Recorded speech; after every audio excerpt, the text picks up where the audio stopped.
Gipper's Ghost. That was funny. I read that thing. Put your arm down a little bit here so I can. Oh. Okay, now. And tell me about the Gipper's Ghost. Ghost. That Yes. was really good. I enjoyed that. You know, we're working on making that a movie, Tim. You know, are you really? Wouldn't that be a great movie? That'd be a fantastic movie. A plane comes in over the Golden Dome with lightning and thunder, lands with a major Marine officer, and then they go meet. And we're going to make it. We're trying to raise the money right now and put it on campus here. And we're even going to show some times when Notre Dame tosses out players that aren't up to the standard as far as cheating or anything like that. The integrity of the school is very important. I tell everybody this school, without the great football program, is still the best Catholic university on planet Earth. So anyway, you were 55 years. Do you remember your first time at Notre Dame? Your first time? Yeah, I sure do. I did the first time it was straight. And I had 2 home games left in the season. When I was promoted from trooper to sergeant, they put me in a unit that, now they call it public information officer, but at that time it was safety education. Did you know him then? You did? Good. And we were having a terrible problem with accidents in Indiana in that particular era. And so there was a trooper that was assigned to give the message in the 4th quarter. Safe driving. They had done the messages before you arrived. Oh yeah. But they didn't have the pun. No, they were straight, and so I had 2 home games left that season. So they were boring before you arrived. Well, boring.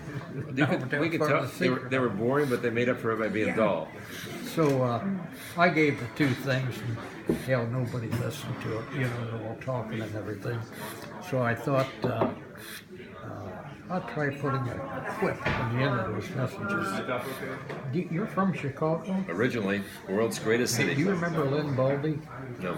Lynn Baldy was the flying officer, Lynn Baldy, for the Chicago Police Department, and also for WGN radio.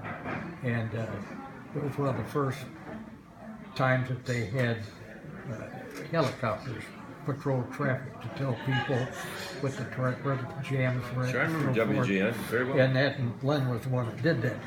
Well, Len and I were good friends. That's another story in itself. We both had things that we did for WGN and for our departments. And we got to be real good friends. And Len, one time I was listening to him on the radio, and because I got a kick out of him, and he come out with a joke, a quip on traffic.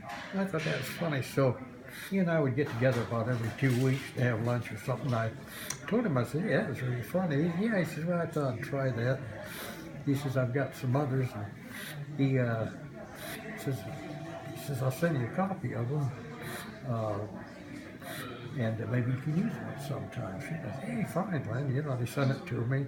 Well, I thought back about that those things were kind of funny that Len did. And so I thought the next season, I'm going to try one of those. Neat. So the announcer at that time was Frank Crozier, and he was always pretty good about taking care of me, making sure I got in at a good time and everything. And something happened on the field. The referees were arguing or something. I forget what it was for the life of me, but the crowd was unusually quiet, which is unusual for that stadium. Right. And the score must not be going the right way. He says, here, we'll put you on now. So I went on there, and I did a thing on drinking and driving, and I said, remember, the automobile replaced the horse, but the driver should stay on the wagon. So that was your first one? That's the first one. What was your last yeah, that was the last one. What, in the first one and the last one were the same? Yeah. And is that your favorite? Yeah, kind of, you know, just for the idea of it. And, geez, I started getting boos and groans and stuff like that. Great, that's what you want. So I thought, oh my God, that worked out good. I thought I'll try that next game, see what happens. So I did one about driver attitude, and I said, remember, some drivers are like steel, no good, and they lose their temper. and more boos and groans that were. So toward the end of the season, I got home after one game, and Carol says, "Well, did they boo you again this?" I said, "Oh yeah." I said, "Gee, it was great. You should have heard all the boos and groans." She said, "Tim, you better stop that."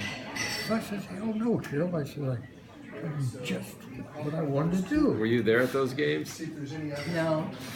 And I says, I finally got them to listen. Amen. I says, they wait to see how damn corny that punchline's going to be, but in the meantime, they're getting the meat of the message. There's a word, Yeah. I think there's a word that bad press is better than none. Yep. Booing is better than not being noticed. True. You get in trouble with somebody, you can recover. But if, Right. if you're just anonymous or boring, That's right. that's right. But do you have a favorite one of those quips that you? I can't think offhand. I like the first one. I always like So you that. never told one about meeting you in the courtroom when you were on manslaughter and all that. You never told that. No, because I think they would have believed it. How many kids do you have? How many You have two. Two. They're all growing up. You have Right. grandchildren too. Two? Wow. But then finally, it got good enough. They let me take somebody up to the press box. Right. So I'd start taking Carol, and my daughter, my boy, Neat. and a friend or so. That's where you take the elevator way up there, right? Yeah, And so you had press box. You watched the game from the press box. Oh yeah. But I'll tell you the bad thing, the old press box, doing it was like you were in a big steel box, Right. but you did go outside. Right. And I used to stand on the balcony outside, Right. just to hear the crowd. Right. Because a lot of it, when you go to these games, is the crowd Right. reactions and everything. In the press box now up there, you can't hear what's going on outside. You know that there's noise and so forth. That's all you can do to hear the band and things like that. Okay. But it's a lot of fun. And in that press box, you never know who you're going to see up there. Right. And they have elevators that take you from the ground floor up to You the have a lot press of the box. president of the school. A lot In of the people, old right? days, before they redid the stadium years ago, expanded it, they had one single elevator, and Pat, that was the slowest elevator, not in the United States of America, but the whole I've been damn on. world. Yeah. Amen. And Tell me they about- never knew when it was going to stall, and so forth. Tell me about your watch. The watch was given you by Notre Dame. No, that was my office when I retired from being assessor. Assessor. But when did you become a member of the Monogram Club here? Oh, that was about what, 2004 Or you left or the, 5? okay, so you'd already put in about 40 years there. Oh yeah. Did you give a speech at the Monogram Club? Yeah, yeah, I have for their annual banquet. And that speech was very short. It was just a quip like. You remember the quip? No. These quips, most of these you composed most of them? You composed most of the quips yourself? Oh yeah, I'd say 90%. It's people Oh, are, more than that, 90. did any 99%. Did any volunteers ever send one in? Yeah, I used to get them Yeah. from the students at Right. Notre Dame and the girls at St. Mary's. Uh-huh. And once in a while, they'd send me a good one. Most of them I couldn't possibly use anywhere. You know how these kids are. Wow. And,